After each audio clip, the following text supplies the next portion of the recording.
પશુઓમાં વિયાણ બાદ કેલ્શિયમ ઘટવાની સમસ્યા બાબતે સમજ આપતો વાર્તાલાપ છે. આ માહિતી ડોક્ટર ઘનશ્યામ વઘાસિયા દ્વારા ફક્ત જાણકારી માટે બનાવવામાં આવી છે. નિદાન અને સારવાર માટે પશુ ચિકિત્સકની સલાહ અનિવાર્ય છે. આજે આપણે છે ને ડેરી પશુઓમાં એક બહુ જોવા મળતી પણ એમ કહીએ તો ગંભીર સમસ્યા હાઇપોકેલ્શિમિયા એટલે કે આપણી ભાષામાં દૂધિયોતાઓ એના પર થોડી ઊંડાણપૂર્વક વાત કરીશું. હા, નમસ્કાર. આપણી પાસે જે માહિતી છે એના આધારે આપણે એના કારણો, લક્ષણો અને ખાસ તો એને રોકવા શું કરવું, સારવાર શું કરવી એ બધું સમજવાની કોશિશ કરીશું. બિલકુલ. અને આ ખાલી ગાયના સ્વાસ્થ્યની વાત નથી હો.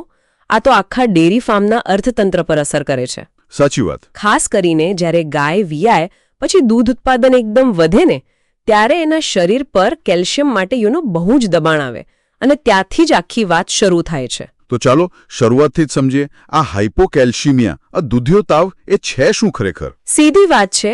લોહીમાં જે કેલ્શિયમનું સામાન્ય લેવલ હોવું જોઈએ લગભગ 9 થી 12 mg/dl એના કરતાં ઘણું ઓછું થઈ જાય. અને આ મોટે ભાગે ક્યારે થાય? વિયાળના બસ આસપાસના સમયમાં, પહેલા 72 કલાકમાં. ઓકે. અને કારણ પેલું કોલોસ્ટ્રમ, પહેલું દૂધ, એ બનાવવા માટે શરીરને અચાનક ઓમછમ બધું કેલ્શિયમ જોઈએ. વિચારો ને, 1 કિલો કોલોસ્ટ્રોમમાં જ લગભગ 2.3 ગ્રામ કેલ્શિયમ હોય. બાપરે. હા, જ્યારે નોર્મલ દિવસોમાં ગાયને રોજના 10 ગ્રામ જેવું જોઈએ અને દૂધ આપતી હોય ત્યારે 20 ગ્રામથી પણ વધુ. એટલે આ અચાનક જે ડિમાન્ડ આવે ને એ શરીર પહોંચી વળે નહીં. પણ શું બધી ગાયોને સરખો જ ખતરો રહે? સાંભળ્યું છે કે અમુક જાતિ, ઉંમર, ખોરાક આ બધું ભાગ ભજવે છે, જેમ કે જર્સી ગાયોને વધારે તકલીફ થાય એવું? હા, એ વાત સાચી છે. અમુક પરિબળો જોખમ વધારે છે. જેમ કે જર્સી જેવી જાતિઓ છે ને એ હોલસ્ટેઇન કરતાં થોડી વધુ સંવેદનશીલ જણાય છે. પછી ઉંમર.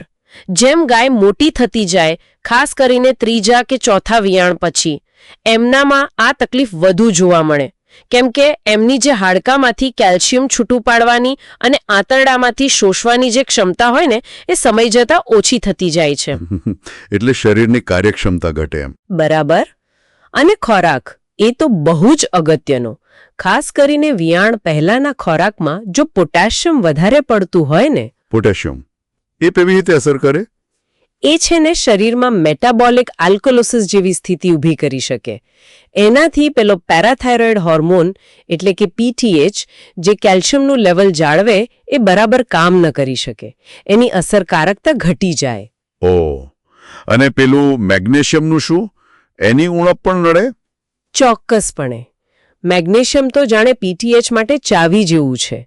જો શરીરમાં મેગ્નેશિયમ ઓછું હોય એટલે કે હાઇપોમેગ્નેસિમિયા હોય તો PTH હોર્મોન બરાબર બની પણ ના શકે અને જે બન્યો હોય એ કામ પણ ના કરી શકે. એટલે પૂરતું મેગ્નેશિયમ હોવું એ અત્યંત જરૂરી છે. સમજાયો. તો હવે માની લો કે ગાયને તકલીફ થઈ તો આપણે ઓળખીએ કઈ રીતે? એના લક્ષણો કેવા હોય? તમે કહ્યું એમ 3 સ્ટેજ હોય છે. હા, લક્ષણોની ગંભીરતા પ્રમાણે 3 તબક્કા ગણી શકાય. સ્ટેજ 1. શરૂઆતમાં બહુ ખ્યાલ ના આવે. ગાય કદાચ થોડી બેચેન લાગે, ખાવાનું ઓછું કરે, ક્યારેક હળવી ધ્રુજારી આવે, પણ ઊભી રહી શકે. આ સમયે કેલ્શિયમ થોડું ઘટ્યું હોય. ઓકે. એટલે શરૂઆતમાં પકડવું થોડું મુશ્કેલ. હા. પછી આવે સ્ટેજ 2. અહીં સ્થિતિ થોડી ગંભીર બને. ગાય નીચે બેસી જાય, છાતીના ભાગે ટેકો દઈને. ઊભી ન થઈ શકે. ઘણીવાર પેલી લાક્ષણિક પોઝિશન, ગરદન વાળીને પડખા પર S જેવો આકાર બનાવે. એના કાન ઠંડા લાગે, ધબકારા ધીમા પણ જોરથી સંભળાય. એટલે બીજા સ્ટેજમાં તો ખબર પડી જ જાય કે કંઈક ગડબડ છે. બિલકુલ. અને છેલ્લું સ્ટેજ 3. આ સૌથી ગંભીર. ગાય સાવ આડી પડી જાય, લાંબી થઈને, લગભગ બેભાન જેવી લાગે, કોઈ રિસ્પોન્સ ના આપે, પેટ ફૂલી જાય, જેને આપણે બ્લોટ કહીએ. કેલ્શિયમનું લેવલ એકદમ નીચે જતું રહ્યું હોય. અને આ સ્ટેજમાં જો સારવાર ના મળે તો પછી બહુ જોખમ. તાત્કાલિક સારવાર ના મળે તો થોડા કલાકોમાં ગાય મૃત્યુ પણ પામી શકે છે. અરે બાપરે, આ તો ખરેખર બહુ સિરિયસ કહેવાય. માની લો કે ગાય બચી ગઈ તો પણ શું એની લાંબા ગાળે કંઈ અસર રહે ખરી? ઉત્પાદન પર કે એના સ્વાસ્થ્ય પર? હા, અને એ અસરો પણ નાની સૂની નથી. પહેલું અને સીધું નુકસાન તો દૂધ ઉત્પાદનમાં ઘટાડો, એ તો તરત દેખાય. પણ એ સિવાય ગાય બીજા રોગો માટે વધારે સેન્સિટિવ બની જાય છે. બીજા રોગો એટલે? જેમ કે કીટોસિસ થવાની શક્યતા વધી જાય, મેરુદંડ ખસી જવાની તકલીફ ડિસ્પ્લેસ્ડ એબોમેસમ, ગર્ભાશયમાં ચેપ લાગવો મેટ્રાઇટિસ, ઓર નર પડવી રિટેન્ડ પ્લેસેન્ટા, આ બધું થવાનું જોખમ વધી જાય છે. એની રોગ પ્રતિકારક શક્તિ નબળી પડી જાય છે. ઓહો. અને અમુક ગંભીર કેસમાં તો ગર્ભાશય પણ બહાર નીકળી જાય, યુટેરાઇન પ્રોલેપ્સ. અને એક સ્ટડી પ્રમાણે દુધિયા તાવ આવેલી ગાયનું ઉત્પાદક આયુષ્ય સરેરાશ 3.5 વર્ષ જેટલું ઘટી શકે છે. 3.5 વર્ષ? આ તો મોટું નુકસાન કહેવાય ફાર્મર માટે. ખૂબ જ મોટું. તો પછી આટલી ગંભીર અસરો છે તો એની સારવાર અને ખાસ કરીને એને થતો અટકાવવા એટલે કે નિવારણ માટે શું કરવું જોઈએ? જો સારવાર તો લક્ષણોની ગંભીરતા પર આધાર રાખે. જો ગાય ઊભી રહી શકતી હોય, સ્ટેજ 1માં હોય, તો મોં વાટે કેલ્શિયમ આપીએ. જેમ કે કેલ્શિયમ જેલ કે બોલસ, એ ઘણીવાર પૂરતું હોય છે. પણ જો ગાય નીચે પડી ગઈ હોય, સ્ટેજ 2 કે 3માં, તો પછી રાહ જોવાય નહીં. તાત્કાલિક નસમાં એટલે કે આઈવી કેલ્શિયમ બોરોગ્લુકોનેટ આપવું પડે. નસમાં? એમાં કંઈ ધ્યાન રાખવું પડે? હા, બહુ જ. એ ખૂબ ધીમે ધીમે આપવું પડે. લગભગ 10-15 મિનિટ લાગે એક બોટલ પૂરી કરતા. અને પશુ ચિકિત્સકની દેખરેખ હેઠળ જ આપવું હિતાવહ છે. ધીમે ધીમે કેમ? કારણ કે કેલ્શિયમ સીધું હૃદયના ધબકારા પર અસર કરે છે. જો ઝડપથી આપી દઈએ ને તો હૃદયના ધબકારા અનિયમિત થઈ શકે છે, જે ખતરનાક બની શકે. એટલે સાવચેતી બહુ જરૂરી. બરાબર. આ તો થઈ સારવારની વાત. પણ કહેવાય છે ને કે prevention is better than cure. તો એને રોકવા માટે શું કરી શકાય? અને એ જ સૌથી મહત્વનું છે, નિવારણ. ખાસ કરીને વ્યાણ પહેલાના છેલ્લા 2-3 અઠવાડિયા છે ને, એ સમયગાળામાં ખોરાકનું મેનેજમેન્ટ બરાબર કરવું પડે. એટલે કેવું મેનેજમેન્ટ? એમાં મુખ્યત્વે 2-3 બાબતો છે. એક તો એ સમયે ખોરાકમાં કેલ્શિયમનું પ્રમાણ થોડું ઓછું કરવું, લગભગ 30થી 50 ગ્રામ પ્રતિ દિવસ, જેથી ગાયનું શરીર વ્યાણ પછી કેલ્શિયમ વાપરવા માટે એમ કહો ને કે તૈયાર થઈ જાય. ઓકે, આ થોડું ઉલટું લાગે છે પણ લોજિકલ છે. હા. બીજું, મેગ્નેશિયમ પૂરતા પ્રમાણમાં આપવું, સૂકા પદાર્થના 0.30 થી 0.45% જેટલું. અને ત્રીજું, અને જે હાલ બહુ પ્રચલિત છે, એ છે ડીસીએડી ડાયટનો ઉપયોગ. ડીસીએડી? હા, એ સાંભળ્યું છે.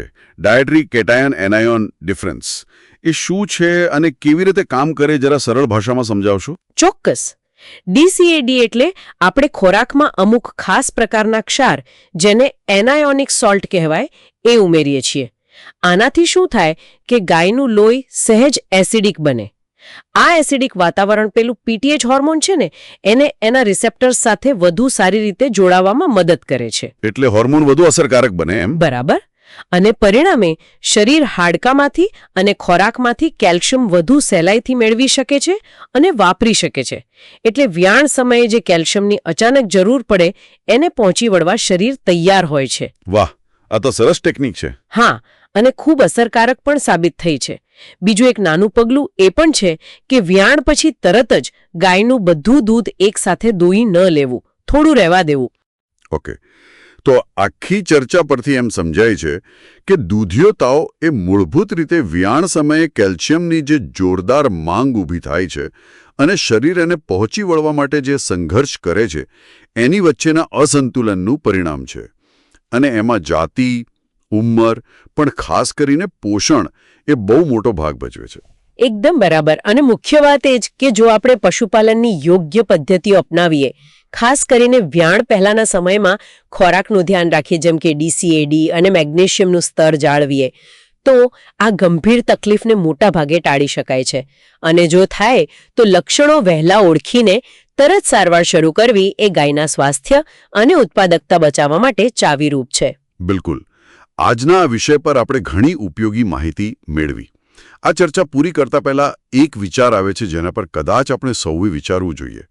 જેમ જેમ આપણે ડેરી પશુઓ પાસેથી વધારે ને વધારે દૂધ ઉત્પાદનની અપેક્ષા રાખતા જઈએ છીએ, તેમ આપણે એમના શરીર પર, એમના શરીર વિજ્ઞાન પર કયો અણધાર્યો બોજ નાખી રહ્યા છીએ. શું આપણે ક્યાંક ઉચ્ચ ઉત્પાદકતા અને પશુ કલ્યાણ, એમની સુખાકારી વચ્ચે એક વધુ સારું સંતુલન શોધવાની જરૂર છે? આજના સ્ત્રોતો જોયા પછી આ એક પ્રશ્ન ચોક્કસ મનમાં ઉદ્ભવે છે. ખરેખર વિચારવા જેવો મુદ્દો છે.